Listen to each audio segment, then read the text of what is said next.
New communities, disciples and apostles, words of warning, the true apostolate. Revealed by Jesus Christ from 1884 to 1950.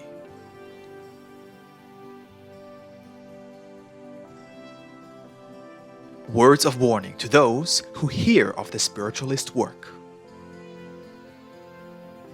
I wish that when my communication has concluded, you have a well-defined idea of that which is in this doctrine, so that you may duly fulfill it. For up to this moment, the true spiritualists have not arisen among the multitudes that have heard my word.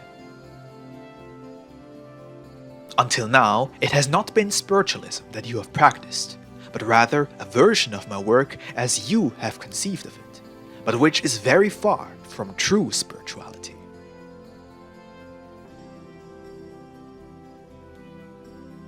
You will need to arm yourselves with the strength to accept that which has confused you. You must rise to amend your practices, seeking with a will that among you the truth and purity of my doctrine shine forth. Do not fear to change the outward part of your practices and worship without altering the essence of my teachings. Make use of the time that you still have to hear my teaching, so that it may fill you with light and grace, so that you may advance firmly towards spirituality, an advance that you have not made because of having continued within a cult of materialism and error.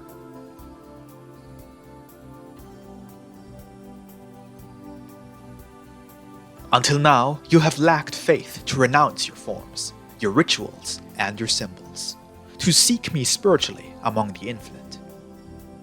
You have lacked the courage to be spiritualists and have conceived a way of seeming spirituality, hiding behind it your materialism and errors.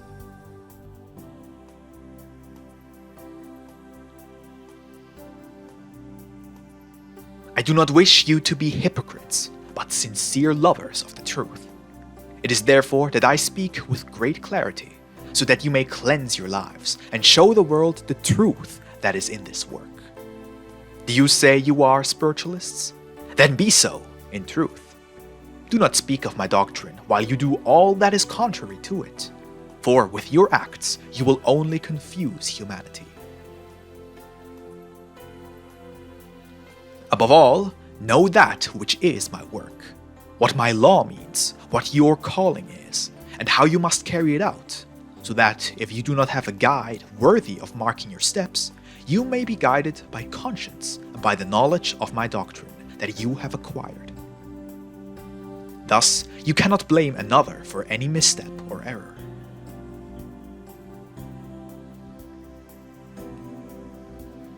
From the time that my communication by means of human understanding began, I have wished you to put into practice your gifts, and that you begin your spiritual mission, so that when the day of my departure arrives, you will have traveled part of the road and not feel too weak to begin the fulfillment of such a delicate mandate.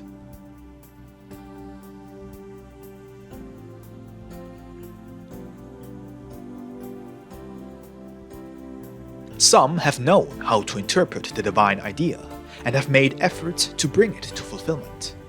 But there are also those, and they are the majorities, who have misunderstood the meaning of this work.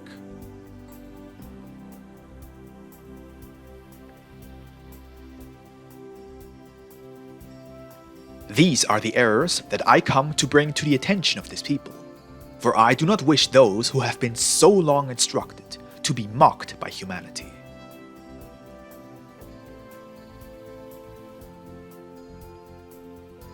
Some are only interested in the essence of my word and yearn for the progress and evolution of the spirit, while others are pleased by my outward worship, so that while the former enjoyed receiving teachings about spirituality, others were displeased that their errors were mentioned.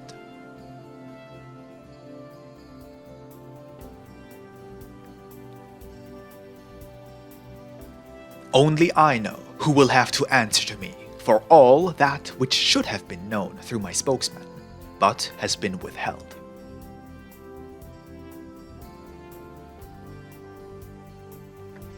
Meditate and understand that the unification that you need is spiritual, and that you will attain it when you rise above your passions and fanaticism.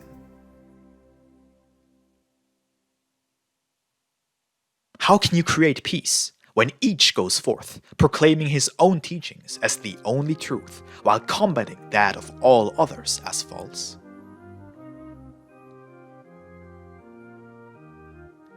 Fanaticism is darkness, blindness, and ignorance, and its fruits can never be those of the light. Truly, I tell you, that if you do not unite, as is my will, humanity will disperse you, and will thrust you from their breast, if it is seen that your lives are distant from that which you preach.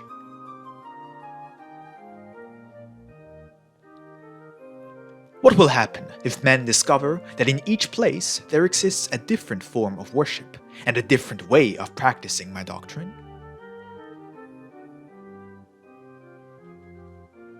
I entrust to you the 3 last years of my communication, so that you may work for the union of this people, a unification that includes that which is spiritual as well as the outward, so that your labor, full of harmony and equality, may be the greatest proof that all of you, in various places and different lands, have been taught by one single master, God.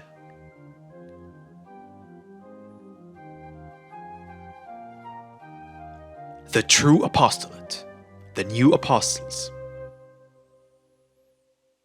Do not attempt to put limits on this work, which is universal and infinite, nor must you put limits on your own spiritual development. For the farther you go on the road of good works and study, the greater the revelations you will receive. You will see the divine work arise from that which is simplest. You will see it manifested in all that has been created, and you will feel it throb within your being.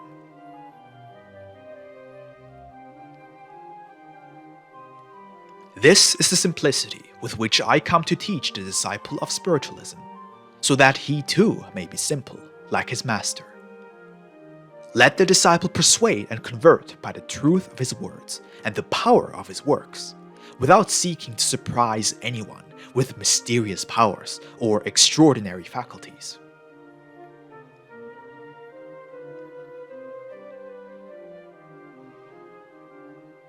The true disciple will be great because of his simplicity. He will understand his master, and at the same time make himself understood by his brothers.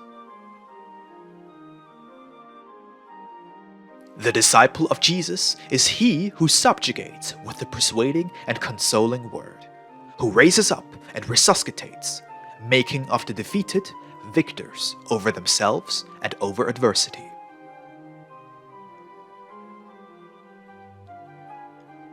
The apostle of Christ cannot shelter selfishness in his heart, thinking only of his own suffering and worries, but neglects his own to concern himself with his brothers, with absolute confidence that nothing is neglected.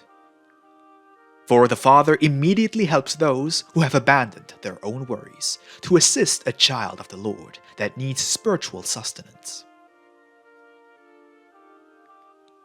And he who has known how to forget himself, to bring a smile of hope, comfort to their sadness, or a drop of balsam for their pain upon returning home, shall find himself illuminated by the light that is benediction, joy, and peace. Many times have I said that you and those are the same ones. Come to taste the wine again and eat of the bread at my table. Eat of the Lamb. He is the origin of life. Come, you who hunger, thirst, and are unclean. Be strengthened and eat your fill. For then I will say to you, pick up your cross and follow me. At my table of this period, an apostle will be the man as well as the woman. I will seat your spirit at this table.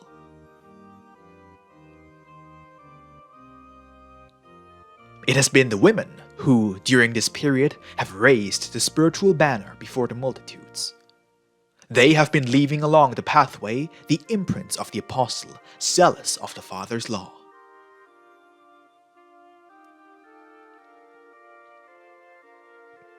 In my new apostleship, the woman shall be alongside man, and there will be no age barrier in order to serve me.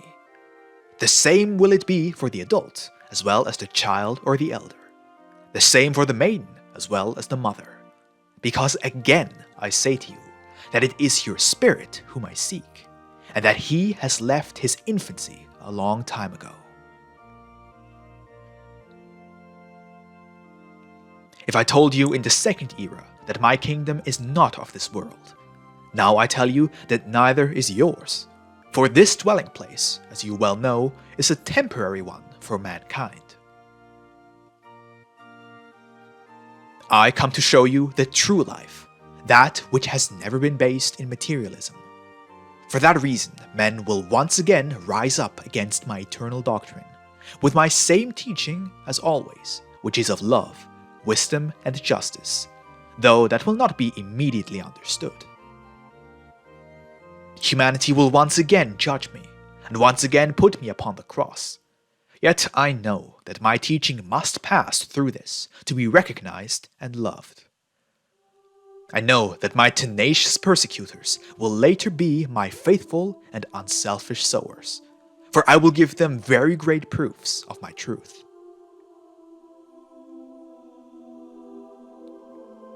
That Nicodemus of the second era, a prince among the priests, who sought out Jesus to converse with him about wise and profound teachings, shall arise again in his time, to serenely analyze my work and convert himself to it.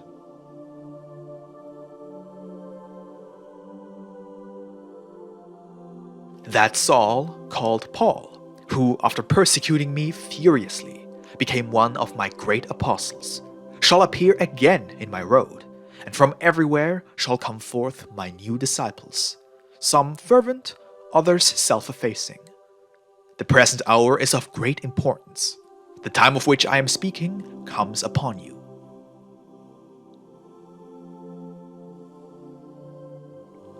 The multitudes need those who know how to be strong during ordeals, those who are accustomed to the great battles of the world and of the spirit. They are the ones who will be able to guide and lead humanity, for in their hearts there will be no desire to control or dominate anyone. There will be no selfishness in their hearts, for when they elevate themselves to communicate with the Lord, they will feel His charity and love, so that they might offer that same charity to their brothers.